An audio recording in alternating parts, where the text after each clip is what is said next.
Agenda 21 is the action plan. It's the blueprint to inventory and control all land, all water, all plants, all minerals, all animals, all construction, all means of production, all information, all energy, all education, and all human beings in the world. This September, 193 countries will meet at the UN to adopt new global goals. These 17 goals provide a roadmap that will help the world achieve sustainable development. But what exactly is sustainable development, and how does it affect us? Sustainable development is development that meets the needs of the present without compromising the ability of future generations to meet their own needs. But what does that mean? Everyone understands the need to grow their economies, but not everyone takes into account the negatives that unbalanced economic growth can have on the environment and on people's well-being. It's time to change that by looking at the world in a different way. The Sustainable Development Goals will help us to do that. Sustainable development is about the big picture. It's about improving the lives of everyone, everywhere, and achieving all these things together. But it's also about the details. That means we want economies to grow, companies to thrive, and people to have decent work. We want to create new, innovative technologies, but not by harming the environment. We want everyone to have access to nutritious food regardless of where they live. We want affordable and quality education for everybody, not just a few. We want freedom of speech, but we don't want that to mean violence. But how can we achieve all of this, and where do we even start? Well, the 17 goals will mean member states, alongside civil society stakeholders and major groups, will be working together for the next 15 years, looking at ways we can do business differently so that everyone gains. With these 17 global goals as our guide, we can achieve sustainable development and live in a world where people and planet benefit. But we have to act now. This is the time for global action. To find out how you can get involved and learn more about the goals, go to www.un.org/sustainable development. In a nutshell, the plan calls for governments to take control of all land use and not leave any of the decision-making in the hands of private property owners. It is assumed that people are not good stewards of their land, and the government will do a better job if it is in control.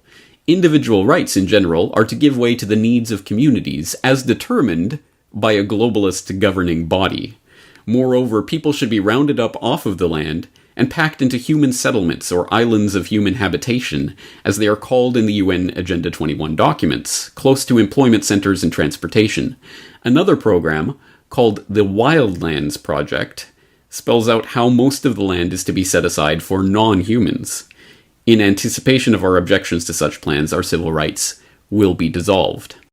What's happening is that there's a massive resource grab going on all over the planet.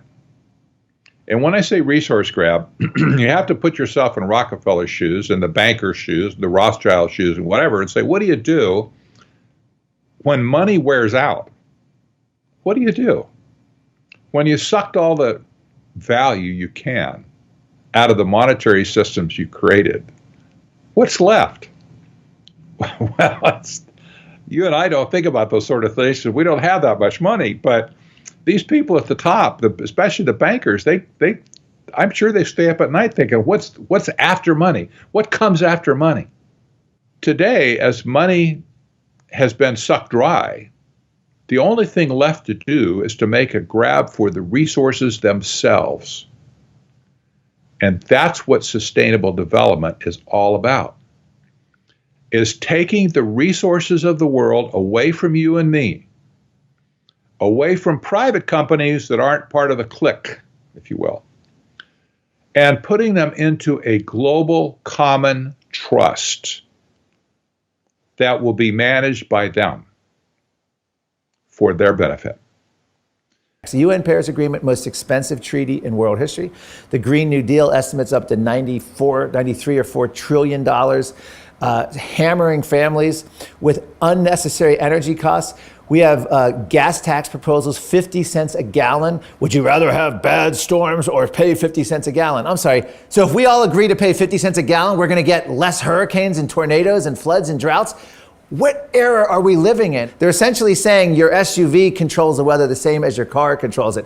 So it's a way to transform the economy, massive wealth redistribution, massive central planning, with literally bean counters affecting every aspect of your life. And I say that because the UN chief has actually said we need to treat meat eaters the same way we treat smokers and relegate them to a section of a restaurant or outside or ban it completely. We need to stop gas-powered cars, ban that, make them all electric, despite the fact that electric uses all sorts of rare earth minerals that you need massive amounts of fossil fuels to get, and battery technology, and they're no more earth-friendly.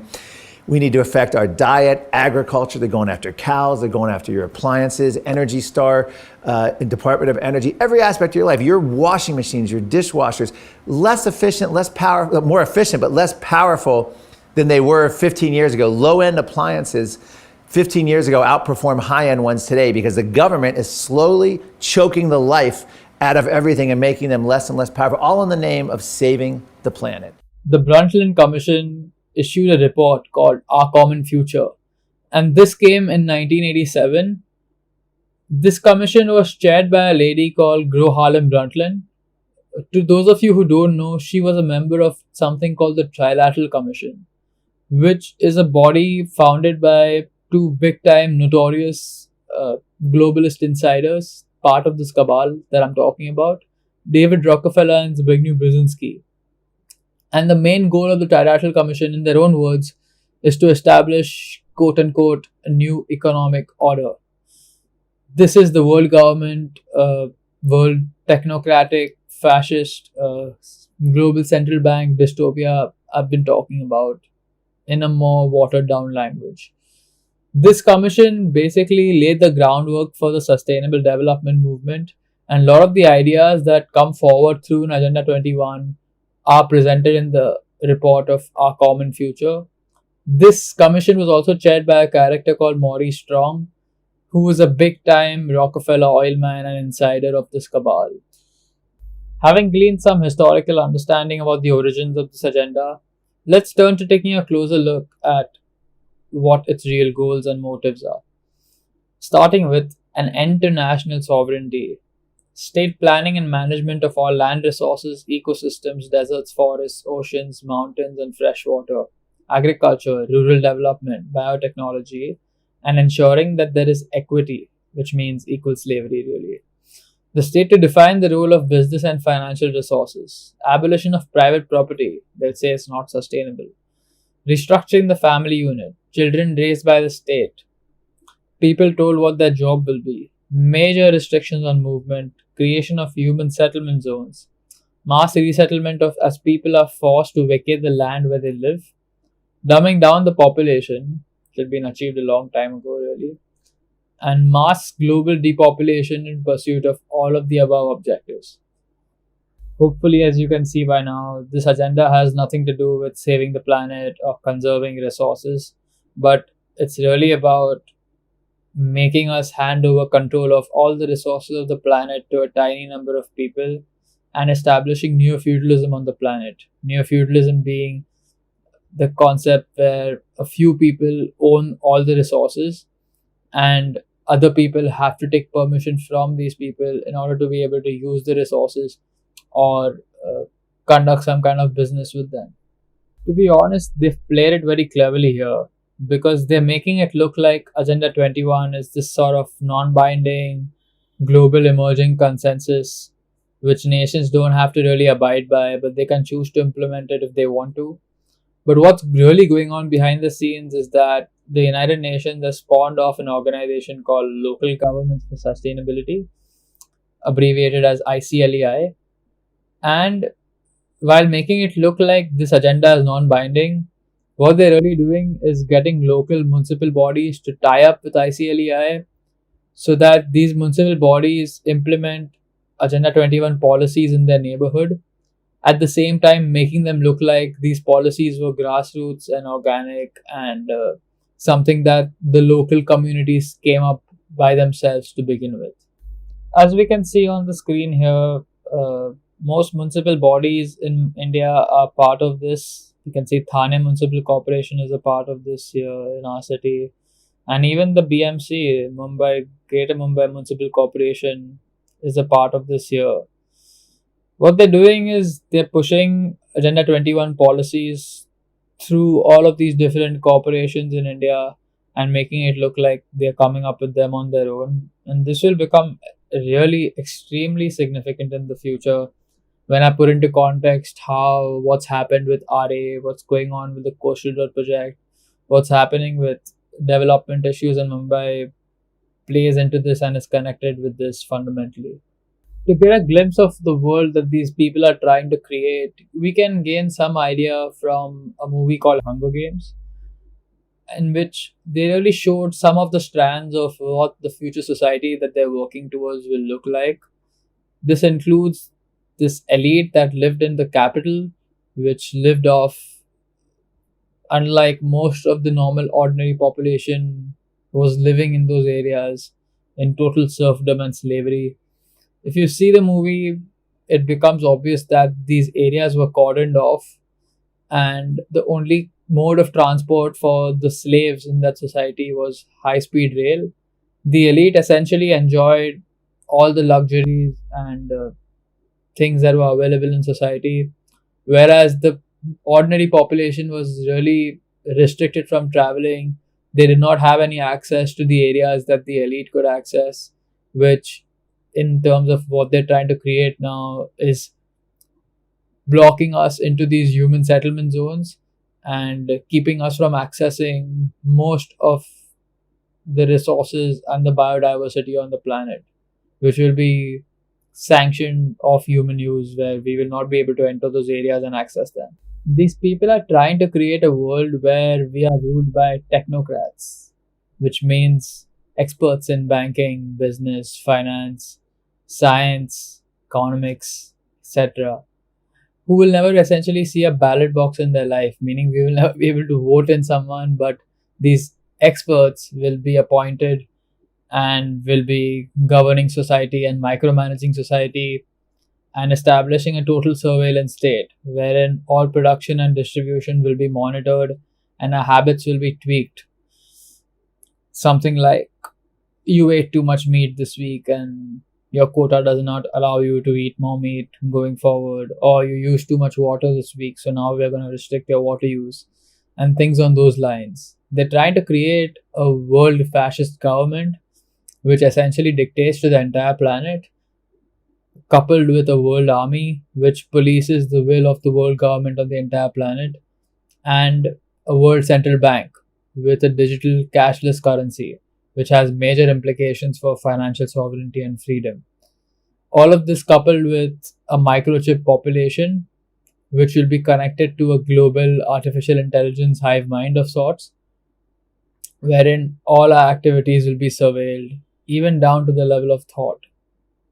As you can see in the image here, this is the kind of structure they want to create. They want a world government at the top, and then under that, basically, they want these super states. Like we have the European Union already, but the ones which will be emerging will be the American Union, which will be a sort of amalgamation of North America and South America. They want the Pacific Union, which eventually India will be a part of if they proceed that way. They want the African Union, which is already pretty much in place. And also not on this list is the Middle Eastern Union, which they want to carve out after engineering some sort of chaotic situation like a big war in the Middle East, through which they will create a super state in the Middle East. Under that, they want basically mega regions built on fractured lines of nations. So they won't be nations, but since they want to break up sovereignty, they will be constructing these mega regions intersecting among different nations. And we can see this in Europe, for example, wherein we can see in this diagram how they want a reshaped view of Europe, wherein this mega region is passing through different countries. And this is being done in an effort to break culture, to break things that bind people to nationalism. And I'm not saying that's a good thing either, but it's just their agenda and we have to see it in that context in order to make sense of it. Also, these mega regions can be seen in America's map. This is something called Mega Regions of America, the Emerging Mega Regions of America 2050. And you can see how they've basically constructed these mega regions, and exactly coupled on them almost are these trans-American passenger networks, which Barack Obama announced suddenly out of nowhere. I mean, once the planes and air travel started kicking off, rail development almost became non-existent. But for some reason, Obama and Cameron and all these people in America and Britain, for example, announced in their presidencies these long-term plans going up to 2030 to scale up the high-speed rail networks. And if you see these high-speed rail networks, at least in this American example, are overlapping exactly the mega regions which are planned for America in 2050. We can also see this with the map of simulated reserve and corridor system in America. And as you can see here, the areas that are meant for human use, for normal human use, are in light blue. And it's almost, like 10 or 20% of the map, literally. And everything else is core reserves and corridors, little to no human use, which are red. And the buffer zones, which are highly regulated use, which are in yellow, which occupy most of the area on the map, essentially. So basically the kind of structure that they want to establish is a world government under which there'll be these super states like the European Union, under which there'll be these mega regions like I showed you in the European example, and then under that we'll have something called human settlement zones, which are these urban areas that are meant for human use that I spoke about, and they're called the term human settlement zones in these Agenda 21 documents. So essentially what they're trying to do is pack us into these human settlement zones wherein most of the area of the country, eventually the mega region, will be unavailable to us for human use, as I showed you in the American example with the blue areas strictly meant for human use, and the rest were either highly regulated or just cordoned off straight off for normal ordinary humans. At this point you might be wondering, alright, this sounds a little far-fetched. How are they going to move so many people off the land and pack them into these areas like you're talking about? And I have two simple answers to these things. One of them is they want to reduce the global population so that managing and moving people around becomes very easy. And they want a war on indigenous and tribal people and people living off-grid, which I will be showing you right now through many instances in India itself. So let's look at a few case reports to make sense of this. Here is a statement by ex-central bank head Raghuram Rajan saying India should move out of agriculture into industry and services. The society has always found ways to adapt to changing times even when there have been fears of machines replacing humans. This is not just him, it's been literally monetary policy of our central bank to work on these lines wherein they want people to get out of agriculture into manufacturing and services. What this means is they want people to get out of rural areas and get into these urban cities like I'm speaking about. So this is one factor that ties into that. Another one is our Supreme Court in February this year literally ordered the eviction of millions of people whose land rights claims have been rejected by them. And this ties into the Modi government planning a more draconian version of the colonial era Indian Forest Act, wherein if you dig into the details of this, there's a draft document that leaked out which was formed between India's new Minister of Environment and Forests and lawyers and forestry officials and the CEO of the World Wildlife Fund in India. Keep this in mind. I'll be going into the World Wildlife Fund very soon and explaining why their involvement in policy in India is a really, really bad thing. And here are some of the new policies which this act supposedly includes. I mean, we don't know for sure because it's not out yet, but this is a leak, so take it with a grain of salt. A huge program of militarization of India's forest and tiger reserves with thousands of officials routinely armed. Forest department officials given the right to shoot people to prevent forest offences and enjoy virtual immunity from prosecution. Forest officers given the right to shoot, search, seize property and arrest citizens, while the burden of proving innocence would lie with the accused. the undermining of groundbreaking legislation that sought to redress the historical injustices to India's tribal people. State government able to take away forest rights in the name of conservation.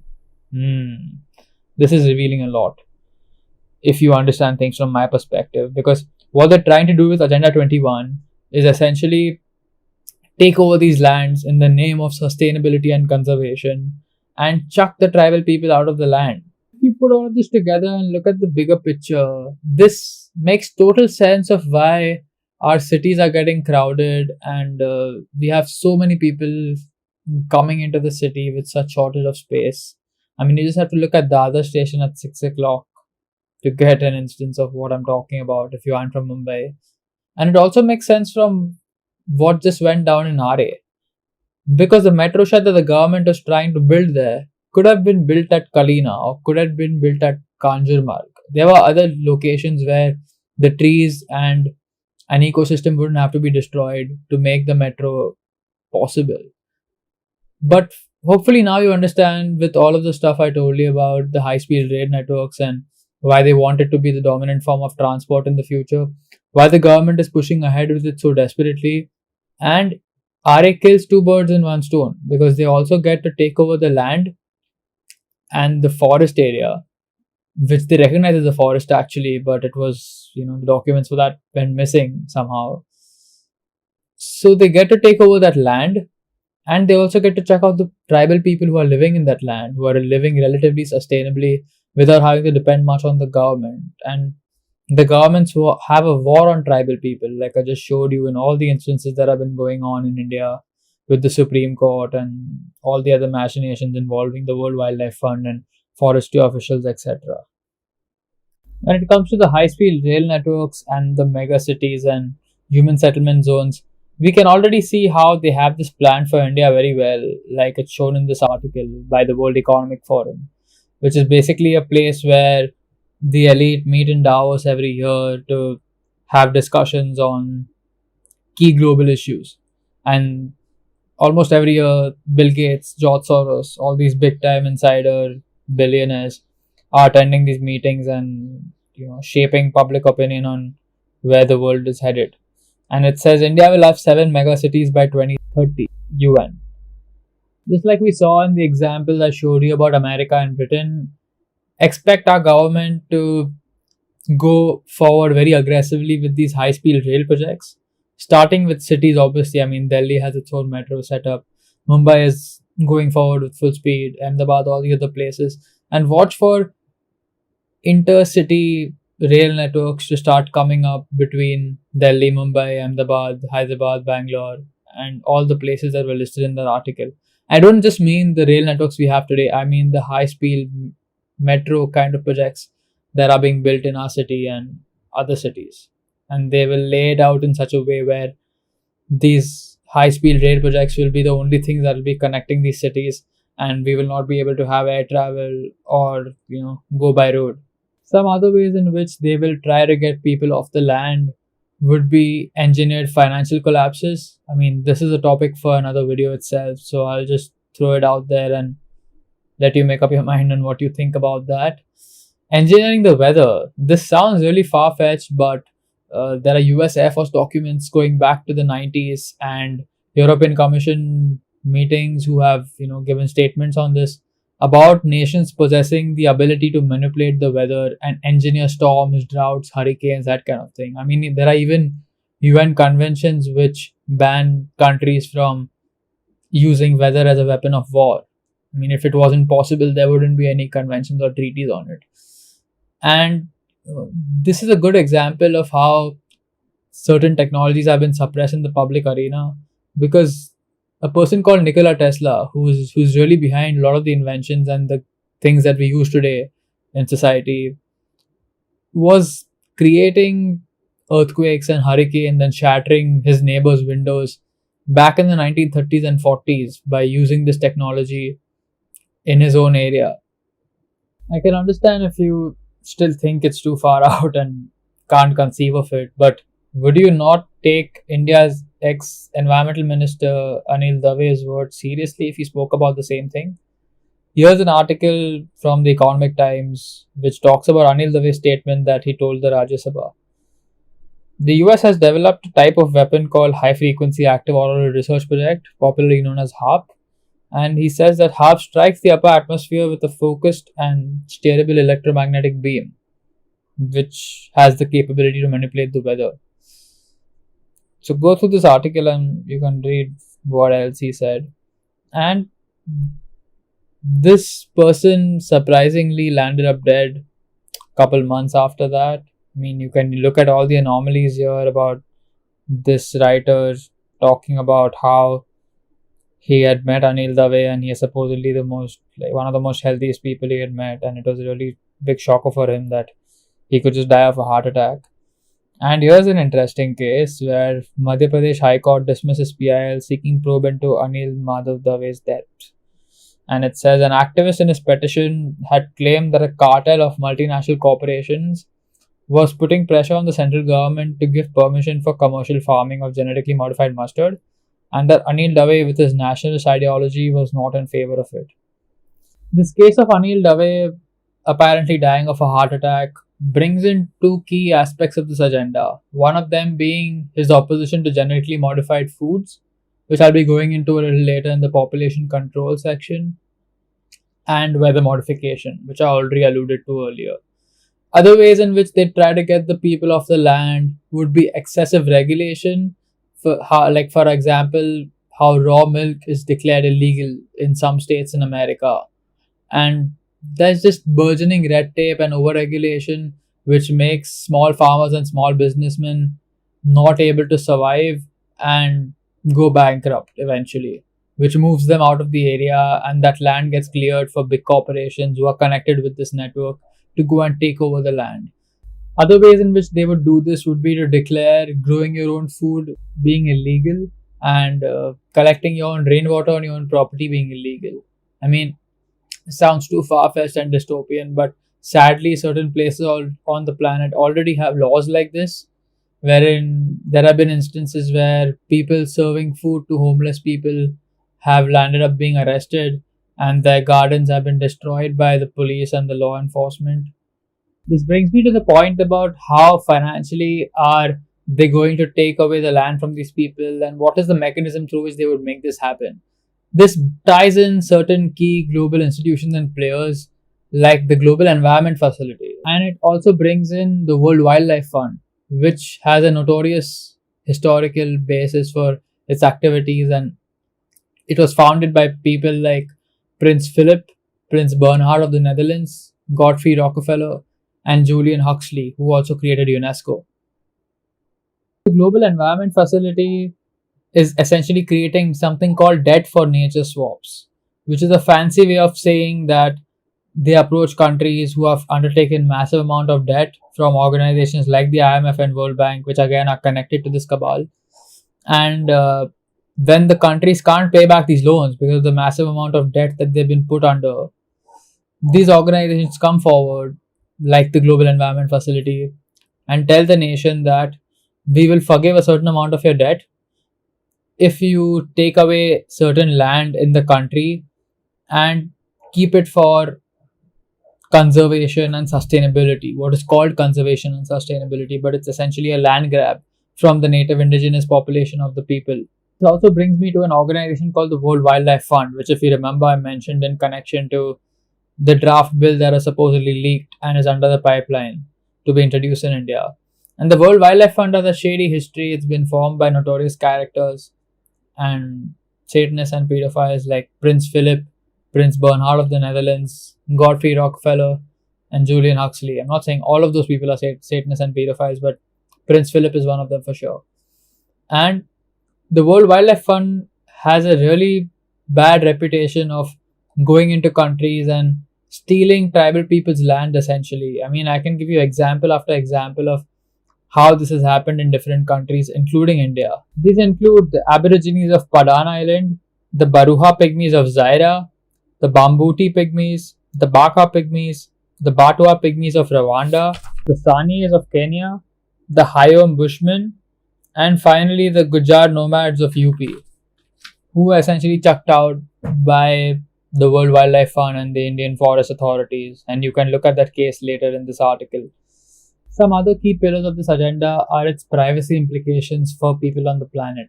So the kind of world they want to create is one that looks a lot like where China is headed right now, wherein everyone is allocated a social credit score by the government depending on how good of a citizen you are, good in quotes, wherein your points will be reduced if, say for example, you're against authority, or you have negative views about the people who are in power or the people you associate with, etc., etc. And these points have a real world effect on what happens in your day-to-day life. For example, if you have low points, then someone who is calling you might get a message on the other side of the phone saying that this person is on the blacklist and he has a bad social credit score, so you should think before speaking to him, because that person talking to you would also impact their social credit score.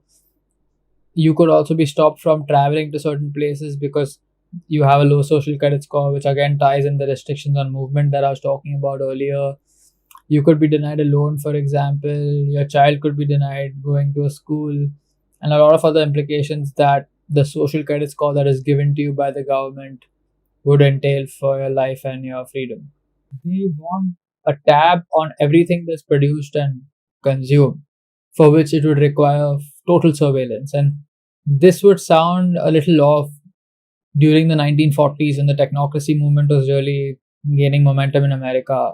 And these are the goals of the technocracy movement from back in the 40s, wherein they wanted technocrats to have full control over the economy and to have full surveillance over what is being produced and consumed, so they could do the right magic tricks and get everything in order.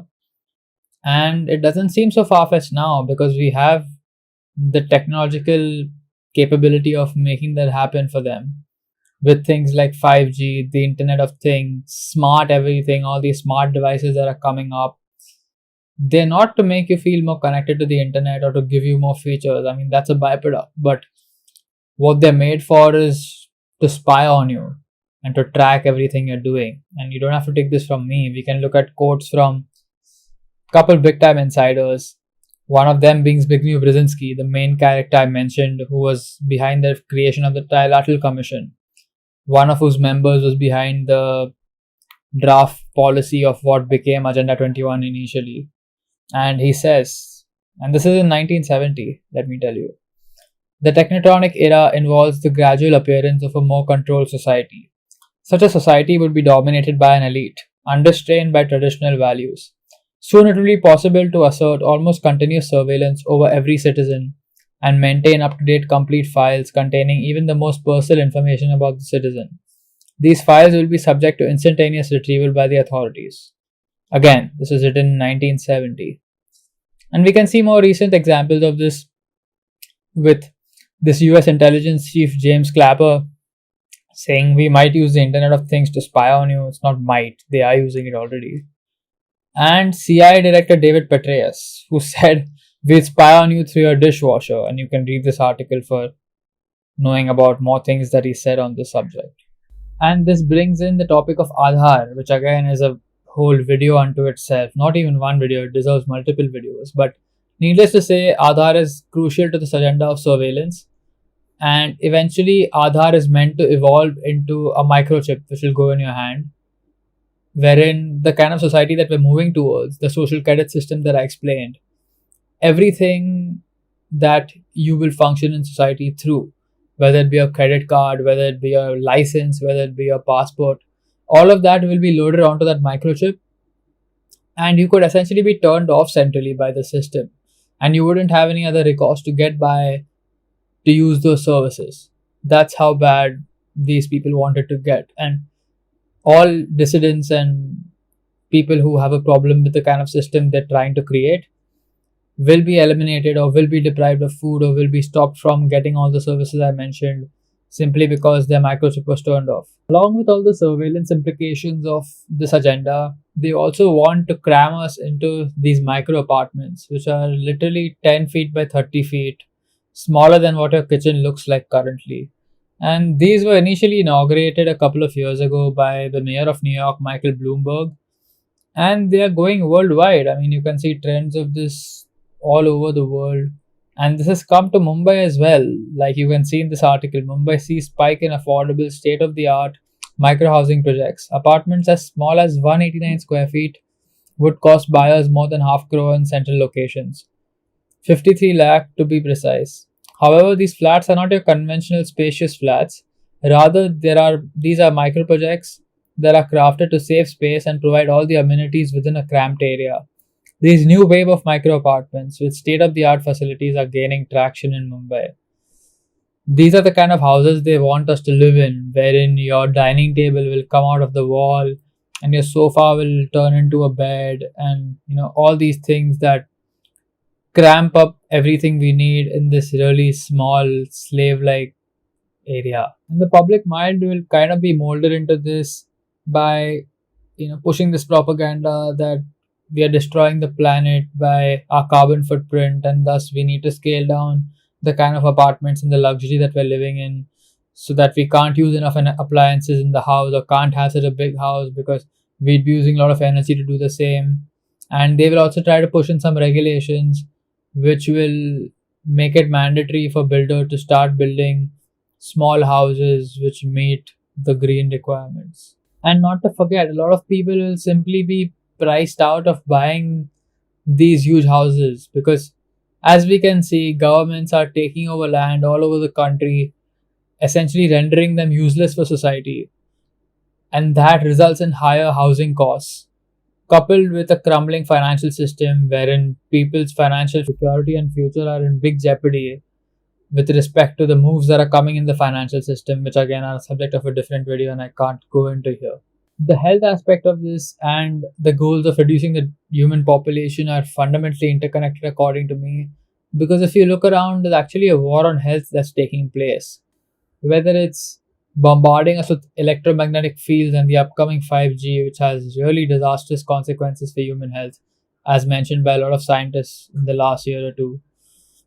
Genetically modified foods, the making of vaccines mandatory and enforcing them onto children and adults, spraying the sky with toxic chemicals, the promotion of vegetarian and vegan diets, which in my opinion are destroying fertility among women and rendering a lot of women incapable to conceive because of the lack of fat soluble vitamins and other essential nutrients that are lacking from vegan diets these days.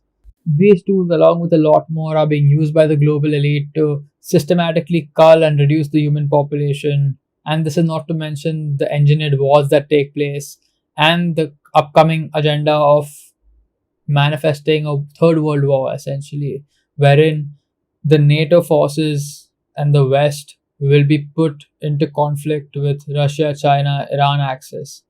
And this is the kind of war that has been on the books and been a part of the plan for a really long time if you start to dig into the research and look into the writings of these characters and what they've said over the years.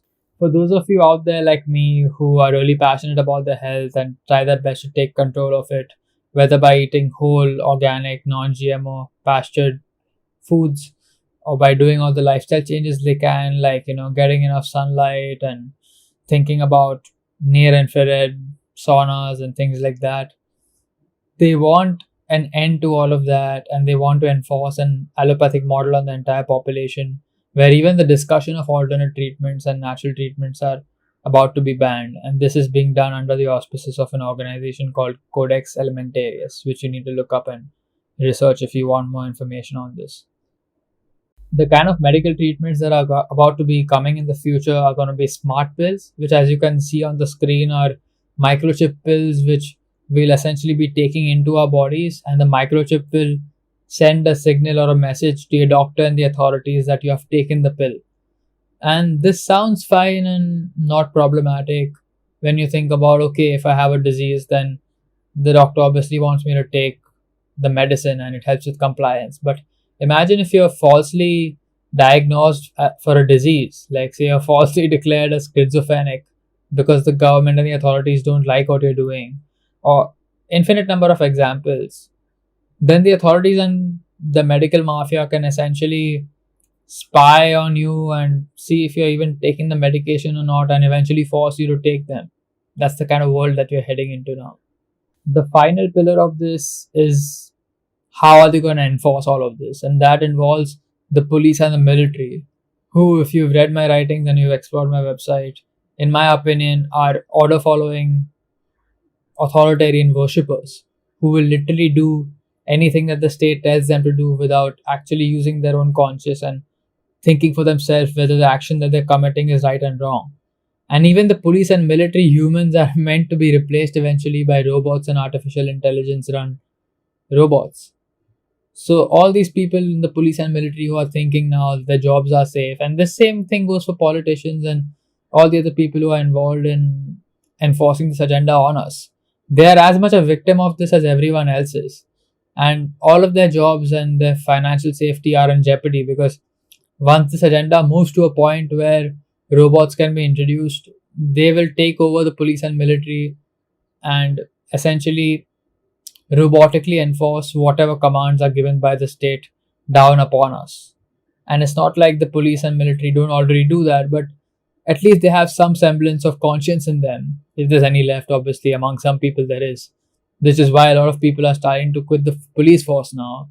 Not in India, but at least around the world. And I don't know about India, but there are many cases wherein the police, seeing the kind of callous and destructive attitude that is building within the forces, they're starting to leave the police force and trying to look for other ways in which they can serve society without harming people, essentially.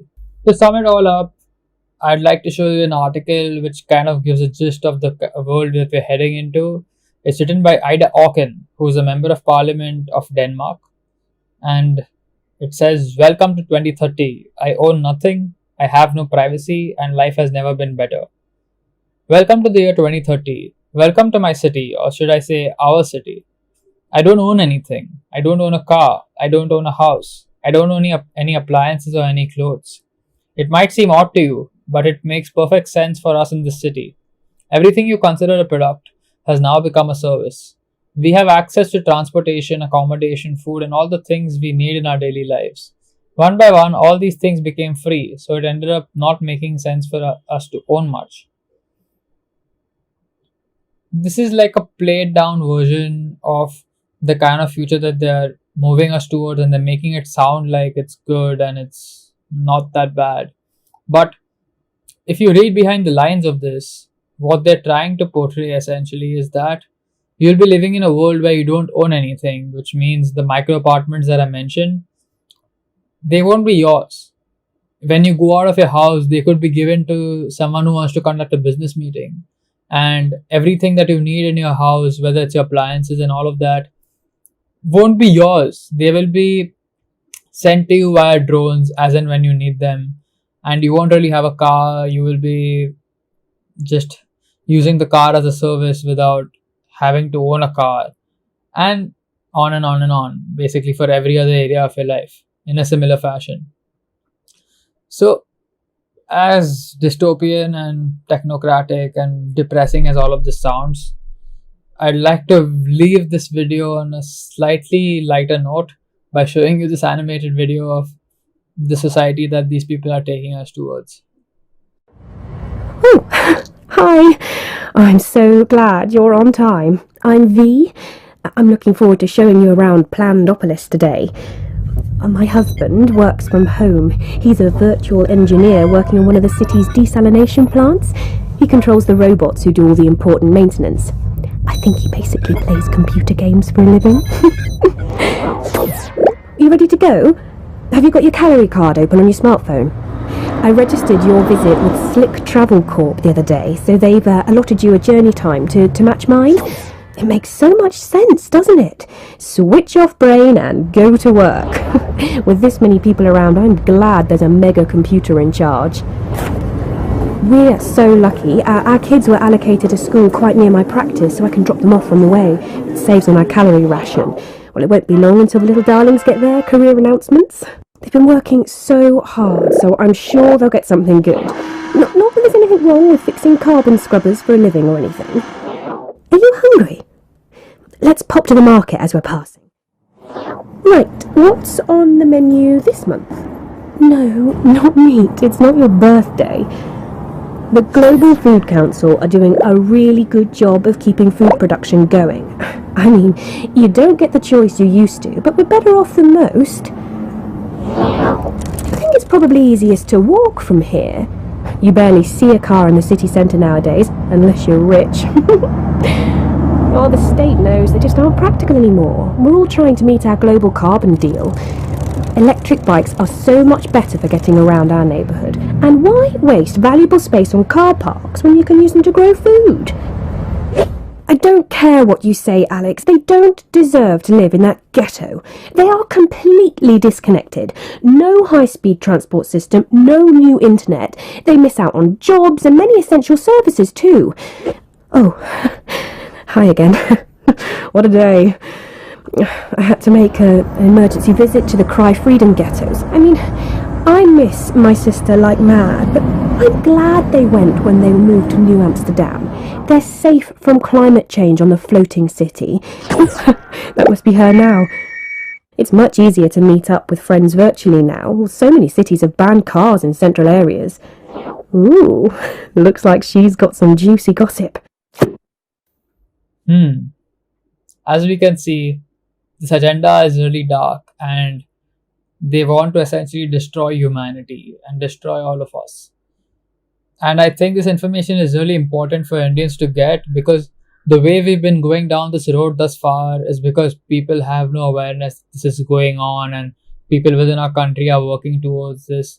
And if you want to stop this and turn the direction around wherein we can head into a society that's free and voluntary and is not based on coercion and authoritarianism and violence, then we have a responsibility to awaken others to the information, get this information to them, share it with everyone, and help them to see what's going on, so we can collectively do something about this. Because trust me, I mean, me making a video here, I as an individual am not going to change much. I mean, I'll obviously share this information, and if it reaches more people, then I will be able to have an impact. But the impact will only be possible if it reaches a larger number of audience, and that audience considers this message and thinks about it and wants to do something about the kind of society that we're heading towards. So please, if you find this information important, share it with people, convey it to people, just help them to start looking at these things and get them to look at it, because my freedom and your freedom and all our freedoms rest on the population becoming aware and stopping this insanity and massacre from happening. Thanks for watching. Take care. Bye.